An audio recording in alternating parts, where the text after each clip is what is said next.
I'm Michelle. And I'm Katherine. And we're here at the Healthy Hurried Human podcast, where we talk about keeping pace in a world that never slows down. Welcome back to the Healthy Hurried Human podcast. We're happy to be back after our summer hiatus. Yes, we are halfway through our season 2, and today I'm really excited for us to be kicking it off with one of Oxygen's favorite clients, Steve Bartholomew. And yes, I would love it, Steve, if you would just share with our listeners a little bit about who you are and where you're located and what it is that your company does. Okay, yep, I'm down in Orlando, Florida. Actually, a little town, Popco, which is a little bit north of Orlando, kind of a suburb. My company is NDE Incorporated, which stands for Non-Destructive Examination. So we do all types of, whether it's inspections or metal testing, a variety of industries from petrochemical to aerospace to amusement. Like I say, we do everything from rocket ships to roller coasters. And we have offices in Louisiana, in Florida, and we're getting ready to open one in South Carolina here pretty soon, hopefully just outside of Charleston. Yeah. So NDE, I don't know, when you and I talk, I know it's NDE, but I don't know if I've ever really put it together, non-destructive examinations. And so explain that to me a little bit, because that's very specific. So this is going to... Katherine has more of the engineering construction background than I do. So are there companies out there who actually do examinations with destruction? Absolutely, yeah. There's various ways. So ours obviously does not hurt whatever the material is that we're testing. And it's very similar to the medical world, right? I mean, we use radiography or ultrasound to test. So again, you can volumetrically, you can look inside the parts or the piece and see if everything's okay, essentially, without hurting it. Okay. One of the reasons I was looking forward to having you on and talking to you, because I know kind of your story in getting into this field, and I've always been a big fan of how, because you are the sole proprietor, the sole owner of this company, and I've always had a lot of respect and admiration for how you lead. You are a people person, and you really value the people who work for you. And so we're going to be talking about mentorship today, and that is something that I think you have valued, and I think you've experienced it. And in engineering, but specifically in this type of industry, precision and safety matter. And so there's not a lot of wiggle room for, letting things slide or whatever. Why does mentorship matter just as much in this industry and in what you're doing?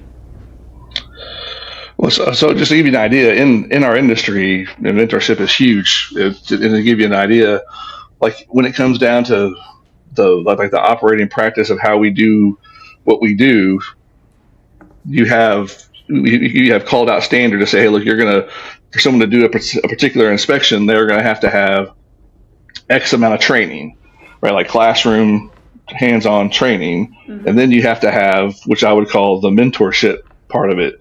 So like in our industry, we'll say, hey, look, you have to have 80 hours or 40 hours of hands-on training, but you need 600 hours of mentoring before you can get your next certification level or be able to level up in whatever practice you're looking at. So yeah, that's how important it is to this industry, that they value the mentorship over the classroom training, as far as the value of it. What does the mentorship look like? Like, I think that's a word that, to me, I have an idea of what it looks like. Katherine might have it's not, tell me what it looks like for them and for you.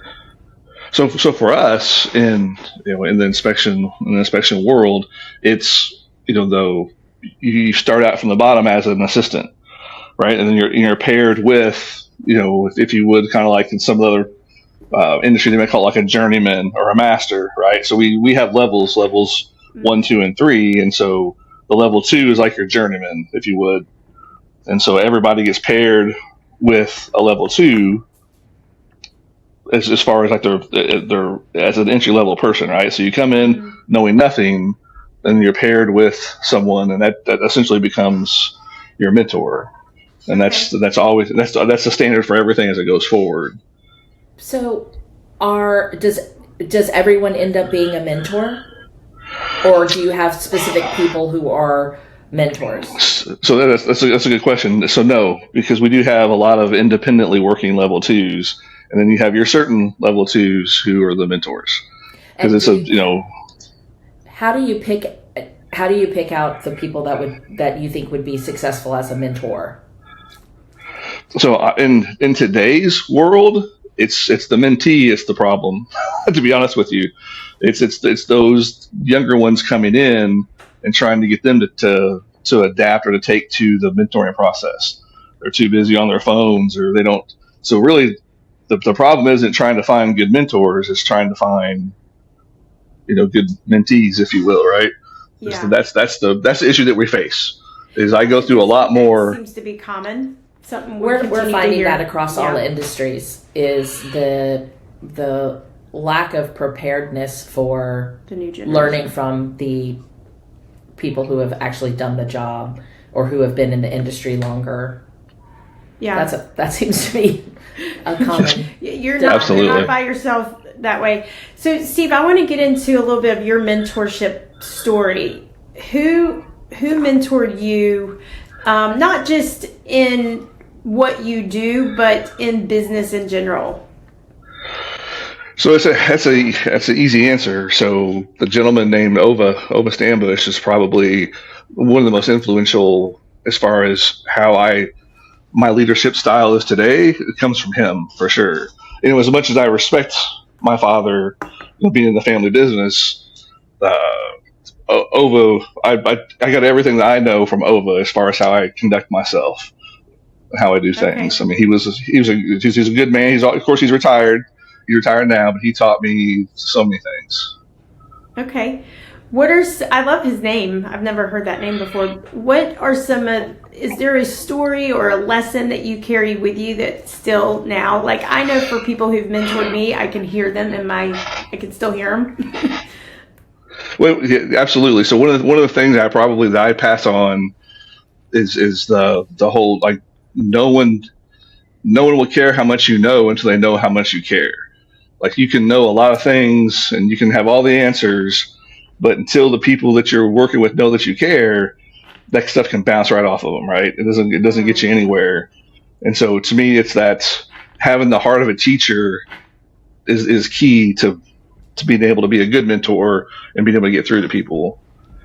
I gotta brag on Steve here for a second and share a little story. He is not prepared for me to share this, but Steve, this is such a good topic for you to be talking about because you literally walk the talk. And I've seen this for the number of years that we've been working with you at Foxygen. But Katherine, a story from Steve. Steve had a worker who, if I get it right, I hope I won't get it right. I think he was doing some things that were getting him in trouble, and he was struggling, and could have been dangerous, if he had continued. And Steve really had lots of reasons to have him move on, this worker. But Steve engaged with the worker to find out that there was a lot of background things going on with his home life, with his personal life, getting his things together. And Steve reached out to me and said, is there a way that we can help him? And Steve paid for him to get some help initially so that this guy could get just the thing that we talk about, the whole-minded human, the things in his life that he was bringing to work that I think was interfering with him being able to do his work. And we ended up working with him for a little while and seeing some just tremendous, he's one of our success stories, the gentleman that he sent to us, and being very proud of what he was able to do. And he did move on into another career path because that was part of it. It wasn't a career that I think he was loving, but he had a heart to be a good worker. But he needed to get some things in his personal life together. And Steve orchestrated that. And so I think this is an excellent reason why you, I think you are a thought leader on this, Steve, in talking about mentorship and why it's important. And you really are a person, say what you just said. I've heard that quote before, but people don't say it again, Steve. They don't care how much you know until they know how much you care. That's right. And you truly do demonstrate that for the people that work for you. So I think you tend to get the best out of your people because of it. I'm lucky to come in contact with a lot of good people too, so it makes it easy. Are you still in touch with that worker that went somewhere else, or? So I haven't talked to him in a little. Yes, so I would probably. So it's been a year or two. So the prior 6 to 8 months afterwards, we absolutely kept in touch. But he was doing great last time I talked to him, and loves what he's doing, and definitely had the show had a positive impact on him, and he's in a better place for sure.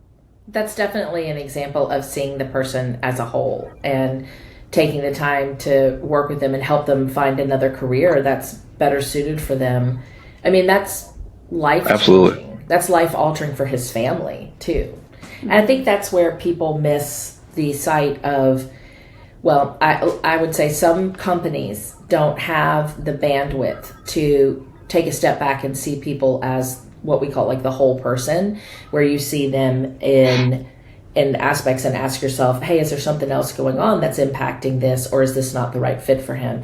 And I think that's unfortunate. And that's what we're trying to say is you actually need to have that bandwidth in there, because it's otherwise everyone's frustrated and the job's not successful and you run a risk and somebody gets blamed for something that could be prevented. But having your mentorship program, were you the one that was noticing it, or was it their mentor or somebody else on the field that kind of clued in as well? This episode of the Healthy Hurried Human podcast is sponsored by Midlife Thrives. Midlife Thrives is for women in their 30s, 40s, and 50s navigating perimenopause and menopause.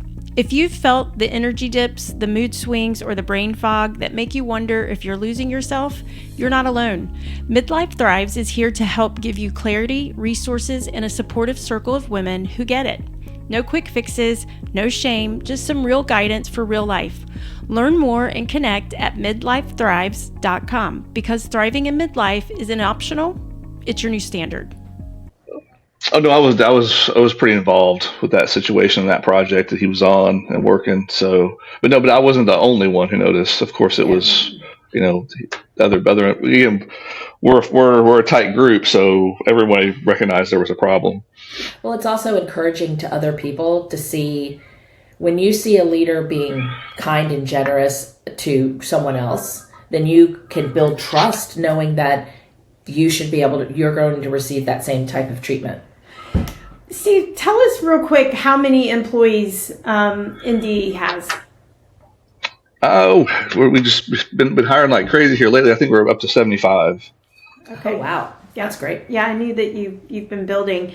So tell us a little bit, because when people hear you talk about the mentorship program and how they have to have 600 hours of mentorship, help our listeners understand, because there are certain fields. I know in my field, when people get their counseling degrees or they're wanting to be a therapist, they have to have so many hours, and it's easy for people to see that as training versus mentorship. What is the difference between true mentorship and a training program?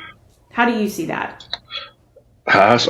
Maybe training is your how, and your mentorship is your why with cheat codes, right? You kind of you get to benefit from cheat codes. Experience from, because again, like I've always said, there's no substitute for experience. And then this is a way to pass this is to help, if you would get, combine some experience into a shorter amount of time, right? Because otherwise you'd have to wait to experience something on your own, but through a mentor who can help you, hey, here's things I've done in the past and here's what's happened. You're able to benefit from their experience as well. Because there's so many things in our industry that you come across, maybe once every 6 to 8 months, or once a year, or once every couple of years. And if you've not experienced that before, you're not going to know how to handle it. Yeah. That So tactic knowledge of I've been here, I've done that. Let me show you what this is like, because they're just some things you have to learn by experience. Now, with your strong mentorship program, you still have to manage people. There's still schedules, there's still requirements, there's still management has to take place. Do you think that with a strong mentoring program like your company has, that how does management show up differently, do you think, in a company like yours? how does management show up? I'm not, again, it's hard for me to think outside of that just because we do things the way we've done them for so long. I mean, everything is around when we have a new hire of getting him the experience and getting him with the right person, because we have multiple people who can mentor somebody, Right. depending on the situation. So it's kind of hard for me to wrap my head around that, because it's all, everything we do. Let me rephrase the question then. Have you hired people in not just at entry level positions? Do you ever bring them in higher up instead of at 1 or 2, like maybe at 3 at the Of course, true. And have you gotten feedback from them about the differences, how they feel in the more mentored dominant company than a micromanagement type of company? So we have here recently, which has been we've with this last round of hires, probably was last year, is when it stood. At least when these guys mentioned it to me, that they've really appreciated that mentoring mentality. Not just like they came in and we were helping them immediately, right? So when you do bring in that higher level, there's a whole battery of tests and things you have to go through to be able to be certified to work for our company. So you have to prove yourself, you have to prove your skills, if you will. And then through that process, the people that I have that are testing them and are taking them through that process, their approach to that was something that they had not seen before, as far as, because then once that's done, that had established that mentor link, right? They knew now that they could come back and talk with, whichever person it was, whether it was Casey or it was Jeremy or whoever, and say, hey, look, I need help with this, or this is something I haven't seen before, and that they knew that door was wide open and they wanted to help, right?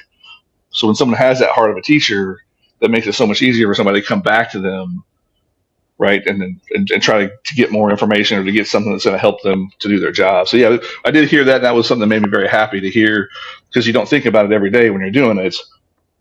So that was something that I liked. So it's to me, it's mentorship is I'm walking with you through this, whereas management is I'm telling you what to do. Or waiting absolutely. Waiting to see if you're going to fail. Because it sounds like in your company, because one of the things that really stood out that you just said is they come back and ask questions.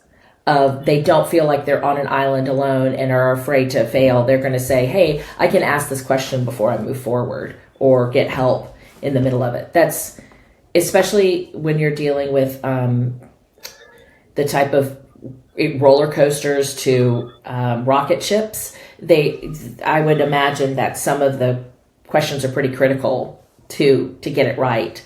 So when you have people that feel like you have a support system, which mentorship provides better than micromanagement is more performance, and I feel like mentorship is more support. Then correct. I mean, that's great.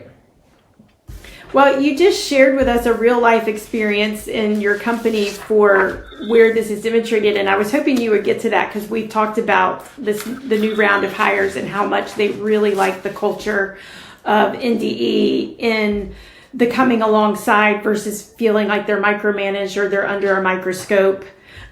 Steve, do you feel like because that mentorship helps your employees feel more confident and less hurried? So I would say that as far as the less hurried part is important, because we all know when we're trying to figure out something on the run and you feel the pressure of time, that's definitely a stressor, right? If you're trying to figure it, like you're under the clock. But when you've been helped through those situations and you have information, that slows that down, right? Even though even though the time frame might be the same, the fact that you have prior information kind of slows that feeling down when you know what to expect. But, when you've been told, you've had some preparation, or either that, or that, hey, I have a phone a friend, or I have a person right here that's going to, Yeah. help me through this. It takes away that, a little bit of that anxiety, if you will. And the pressure. Yeah, that's 100% for sure.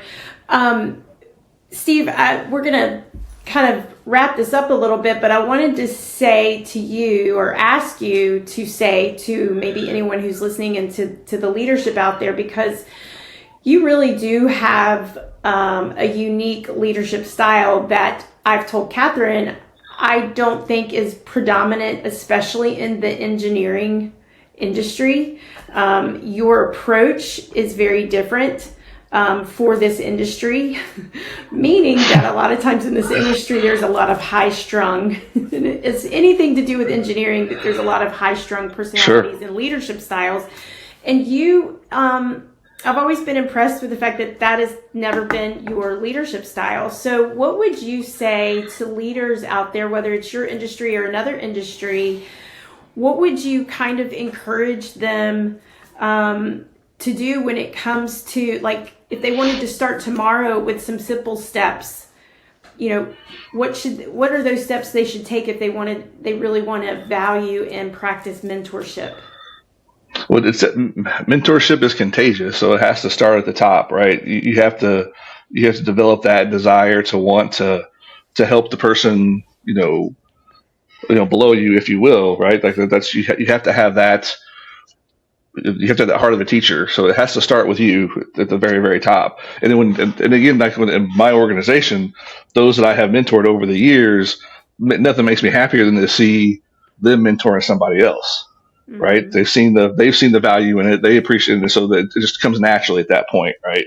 It's hard to, you can force mentorship or you can force it, but it's the quality of it's much better when it's done again from like a heart of a teacher. Like this is what I do. This is what I want to do. I want to see you succeed, and then that's where it starts. It starts at the top, and that's.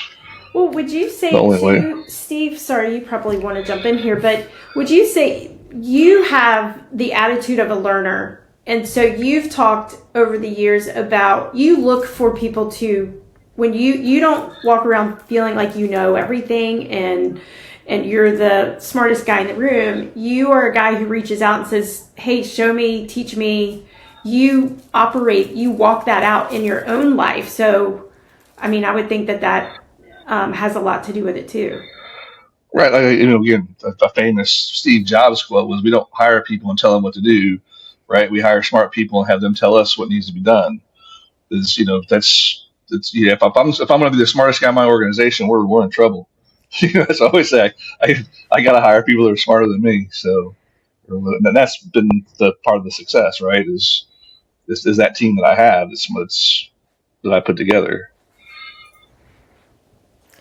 What type of do y'all do any typical things with your company with NDE, like an employee recognition or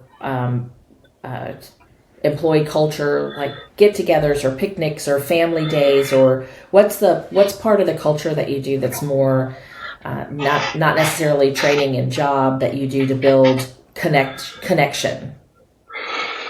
So we're all spread out, so it's hard to we've tried those things and it's really, really tough. So we try just to keep we do those things on a smaller scale within the offices themselves. But one of the things that I was going to mention to you when it comes to a cultural thing, we put together, especially this is for like the new hires and when it comes to the aspect of safety, right? Trying to get new guys to understand the importance of safety, is we put together these big boards in each of the offices where we put up pictures of everybody with their families and their hobbies and the things that they do. So we have this huge board with this collage of all these people, all the employees, their spouses, their kids, their family members with whatever hobbies are. And the whole idea is, this is why we want to work safe. This is all of this that's on this board. So that's probably one of the more important things that's as far as so each office has one and it has everybody on it. And so when we get a new hire in, that's something they can see and understand, like why do we want to be safe? And these are the people that I'm working beside that are helping me. So I don't know if that answers the question. But it does, because it goes to the culture you've developed, where you're seeing people not just as what they can produce when they clock in and clock out, but who they are as a whole outside of the office. And it's just, it fits your brand of what you're trying to do, and how you're living it out, that you really actually mean what you're saying, because people can give lip service about, oh, we know that you're not just here. But then if they have no curiosity to be known or to know your employees, I think that's correct. Says a lot. That's right. And people notice that when they walk in. Vendors notice that. Customers notice that. You have to want to be known and to know others, to really value human life. I believe that shows reciprocity of, like, you're actually important to me because you have value, and I'm interested in knowing you. I think what you've shown, or in this discussion, that I think for a lot of mentorship can be what people think maybe just a catchphrase, or it's the new word or something like that. And I feel like us talking about this here has shown that mentorship isn't just fluffy, sounds good word. It has a literal impact on safety and quality, retention, confidence in high risk engineering environments. That it's not just good and nice to have. It's essential. Literally, it's essential. It's essential. It's a great selling tool as well. If I'm hiring you in to evaluate my equipment, my roller coaster, I want to know that everybody on your team is connected to providing themselves safety and being safe for others. So it's a great selling tool as well. So I'm going to do a little plug here for our listeners and for Steve as we end. This is the Healthy Hurried Human podcast. And with the Healthy Hurried Human podcast, we talk about 8 key functional indicators that lets us know if we're leading well, the people we are leading are doing well. And we have a few. Mentorship hits 3 of those key areas. Relationally thriving. Mentorship builds the connection and the belonging in the workplace. Mentorship, and I loved it because you actually went to it, is empowering questions. You said when they are mentored, they know they can come and ask the questions. They can be curious, and it's not just about compliance. And empowering questions is one of our key functional indicators. And then lastly, being emotionally grounded. It is one of our key functional indicators, where we're empowering employees to know that they're cared about. You're bored of saying, look, the safety measures that we take, they're not just important for you, but they're important for everybody you're working with. And so and that's where the rubber meets the road too. That's right. Is that it's actually practically lived. Steve, I want to thank you, because you have brought importance to the work that we're doing here at Voxygen with our key functional indicators in the Healthy Hurried Human by talking about mentorship and why it's vital. And I like your word better, essential. So yes, ma'am. Thank you so much for being our guest. I appreciate it. I hope you've enjoyed guesting with us. And I'll look forward to seeing you and talking to you soon. And thank you, guys. Mike, it's very nice to hear someone in the industry that is putting forth mentorship and development for people, because while it's not one of the ones that I kept thinking about is personal development, and this is a huge confidence builder, and it changes lives, and it changes how people show up for work. Even if they were to leave your company, they're going to show up to work differently because they've had a great experience with you. So you're impacting future lives, and I think thank you for sharing your story with us. I appreciate it. Thank you. It was great. Right, Steve, any last words? And hey, also, if you ever want us to come on site, because I would really geek out of watching an ultrasound take place over a rocket ship or anything like that. That would be the coolest thing. Oh. Absolutely. Come on down. We're in Florida. That's right. That's right. Steve, thank you. That's right. Thank you, guys. Thanks Take for care. being with us. All right. See you. Bye. Uh-huh. The Healthy Hurried Human podcast is brought to you by Foxygen Consulting and a handful of silent sponsors who believe in this work and quietly keep us going. We see you, we thank you, and we are glad that you're part of this journey.